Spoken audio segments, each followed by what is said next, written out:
오늘은 매일 성경 순서에 따라 히브리서 8장 1절부터 13절까지의 말씀을 함께 나누도록 하겠습니다. 오늘 제목은 그러나 지금은 그리스도가 소망이십니다 라는 제목으로 함께 말씀을 나누고자 합니다. 히브리서가 쓰인 시기는 이젠 학자들마다 이견이 있습니다. 크게 AD 70년 이전이냐 혹은 AD 70년 이후이냐에 따라 이렇게 많은 신학적 논쟁이 있기 때문에 이전 이후로 많이 나누고 있습니다. 왜냐하면 AD 70년경에 예루살렘 파괴가 있었기 때문에 그때 쓰인 시대적 배경을 알기 위하여 이러한 이견이 있는 걸로 알고 있습니다. 그러나 확실한 것은 이 히브리서를 읽고 있는 독자는 성전 파괴 이후, 즉 AD 70년 이후에 독자들이 이 히브리서를 읽고 있었습니다. 첫 번째 독자들의 시대적 배경을 이해하는 것은 매우 중요합니다. 성전 파괴가 된 이후에 유대인들은 어떤 고민이 있었을까요? 유대인들은 예배를 중요시 여기고 또한 제사를 중요시 여겼을 것입니다. 우리가 이제 성전 파괴가 되고 나서 우리는 이제 어디에서 예배를 하며 또한 어디에서 제사를 드려야 할까라는 질문들을 할 것입니다. 그 당시 살고 있었던 이스라엘 백성들은 성전에서 예배도 드렸고요. 또한 헌물도 드렸는데 그리고 제사장에게 가서 피뿌림도 받으면서 신앙생활을 할 수 있었습니다. 그러한 성전에 대한 향수가 있었던 거죠. 그러나 더 이상 그 성전에서 예배하고 제사 드릴 수가 없게 된 것입니다. 그래서 히브리서 기자는 그러한 독자들에게 8장에서 중요한 이야기 하나를 던져줍니다. 그 이야기가 바로 히브리서 오늘 8장 본문인데요. 우리가 함께 1절 말씀을 읽어보도록 하겠습니다. 8장 1절에 보게 되면 지금 우리가 하는 말의 요점은 이러한 대제사장이 우리에게 있다는 것이라. 그는 하늘에서 지극히 크신 이의 보좌 우편에 앉으셨으니 라고 나와 있습니다. 1절에 사실 원문을 읽다 보면 순서가 케팔라이온이라고 먼저 나옵니다. 즉 요점은 중요한 것은 하면서 먼저 나오게 되는 거죠. 원문을 읽다 보면 순서가 케팔라이온 하면서 요점은 하면서 먼저 나오게 됩니다. 이제부터 중요한 것을 설명하고자 히브리 기자는 이제 집중을 요구하고 있습니다. 우리 그 수능 준비할 때 그런 거 많이 하잖아요. 빨간색으로 줄 치세요. 아니면 별표 3개입니다. 라고 이야기하면서 중요한 것을 말을 하는 것처럼 오늘 중요한 거 이야기할 테니까 집중해 주세요. 그러한 표현으로 볼 수 있겠습니다. 어떤 것이 중요하냐면요. 지금 성전이 파괴된 이후에 좀 소망이 없고 절망 중에 있는 이스라엘 백성들에게 중요한 것이 있습니다. 그 중요한 것은 바로 뭐냐면요. 대제사장이 우리에게 있다는 거죠. 그분이 바로 우리의 소망입니다. 라고 이제 소개를 하고 있는 것입니다. 그 다음에 우리가 읽었었던 8장 1절 말씀을 보시게 되면 그 시편 110편 1절 말씀을 인용한 건데요. 110편 1절 말씀을 제가 다시 한번 읽어드리도록 하겠습니다. 여호와께서 내 주에게 말씀하시기를 내가 내 원수들로 내 발판이 되게 하기까지 너는 내 오른쪽에 앉아 있으리라 하셨도다 라고 시편 말씀에 나와 있습니다. 초기 그리스도인 즉 이 히브리서를 읽고 있는 독자들은 어떻게 생각하고 있었냐면요. 이 시편 110편 1절 말씀은 바로 예수 그리스도의 부활과 승천의 성취로 보고 있었던 거죠. 즉 우리에게 대제사장이신 그리스도가 우리에게 있다는 것이 매우 중요한 건데 그분은 승천하셨고 부활하신 우리가 보았던 그분이시다라고 이제 이야기를 하고 있는 겁니다. 그분에 대해서 계속해서 소개하고 있는데요. 2절 말씀에 다음과 같이 나옵니다. 성소와 참 장막에서 섬기는 이시라. 이 장막은 주께서 세우신 것이요 사람이 세운 것이 아니니라. 이것은 약간 좀 이미지, 그림 언어로 좀 보면 좋을 것 같습니다. 여기서 나타나는 이 성소와 참 장막이라는 표현은 단순히 이 땅에서의 성전을 이야기하는 것은 아닙니다.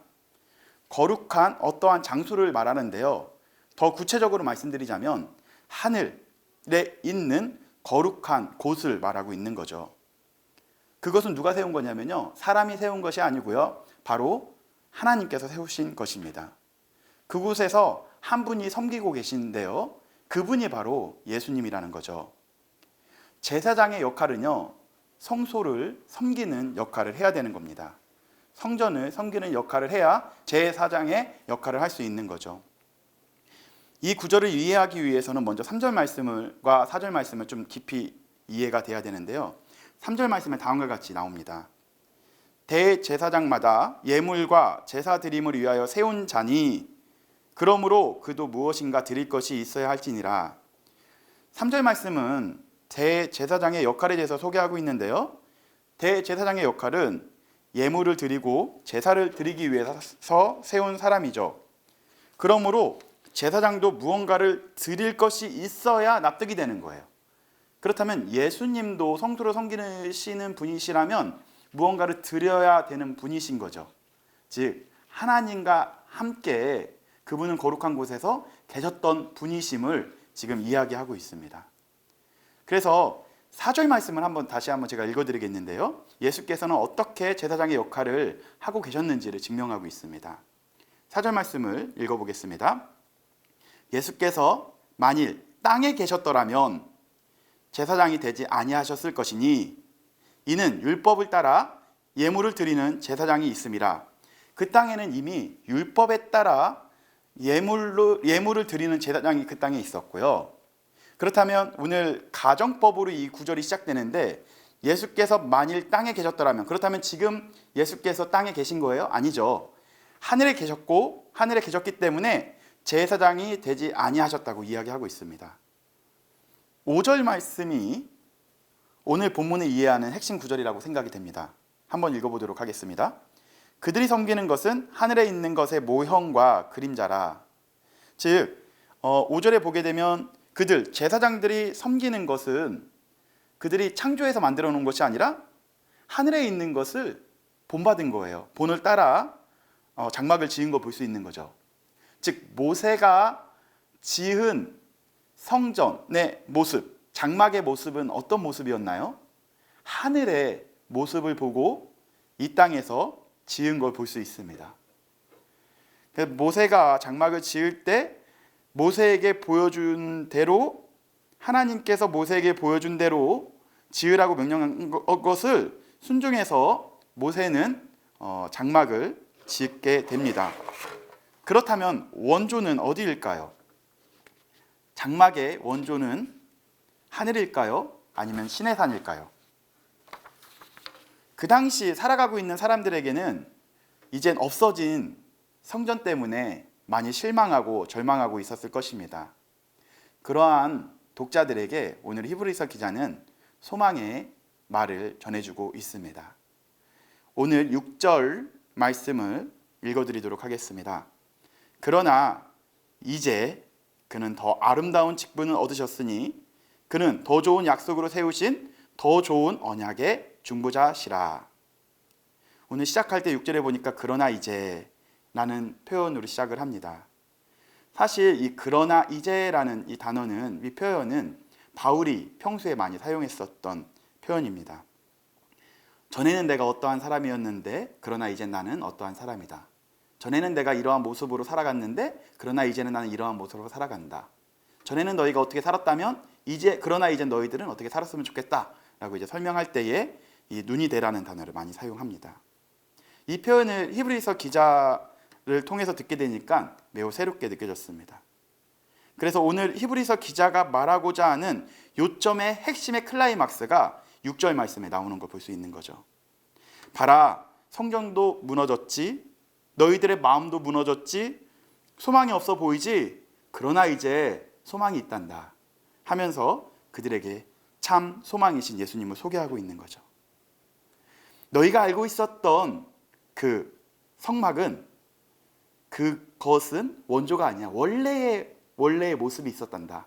그건 어디서부터 시작되었냐면 바로 하늘에서부터 시작되었던 것을 이제 히브리서 독자들에게 소개하고 있는 거죠. 바로 성전의 근본이신 예수님이 누구와 함께 계시다는 것이 핵심일까요? 우리와 함께 계시다는 것이 핵심인 거죠. 성전이 없다고 하더라도 제사장이신 예수님이 우리와 함께 계시다는 것은 성전을 기다리고 향수에 취하고 있는 그들에게 매우 좋은 소식이었을 것입니다. 7절 말씀 한번 읽어보도록 하겠습니다. 저 첫 언약이 무음하였더라면 둘째 것을 유구할 일이 없었으리려니와. 여기서 말하는 첫 언약은 모세의 언약을 이야기하는 거고요. 여기서 나오는 둘째 것이라는 표현은 새 언약을 이야기하고 있습니다. 시내산에서 모세의 언약을 첫 번째 언약인데 그것은 무흠하다라고 이야기하고 있죠. 만약에 그것이 무흠하지 않았다면 새 언약이 필요 없었을 것입니다. 그러나 이젠 둘째 것, 바로 그리스도와 맺은 언약은 그 영원하다라는 것을 소개하고 있습니다. 드디어 사실 새로운 것이 생긴 것보단 원형이 회복된 거라고 볼 수 있는 거죠. 이제 그리스도와 맺은 언약은 불변할 것입니다. 이 근거를 제시하기 위해서 히브리서 기자는 마지막으로 8장 8절부터 12절까지 예레미야의 말씀을 인용하며 그의 설교를 마칩니다. 예레미야가 예레미야에서 말하는 그 인용된 구절을 보게 되면 하나님의 말씀을 계명과 토라를 돌판에 새기지 말고 마음에 아로새길 것을 강조한 것처럼 히브리 기자도 독자들에게 성전에 매어 있지 말고 모양에 매어 있지 말고 참 성전이시고 제사장이신 예수님께 잡힌 바 된 너희들이 되기를 바라고 있었던 걸 볼 수 있습니다. 그 시대를 살아가고 있는 그리스도인들에게 건물과 향수에서 벗어나 참 성소이신 그리고 참 성소의 의미이신 예수님을 바라볼 것을 이야기하고 있습니다.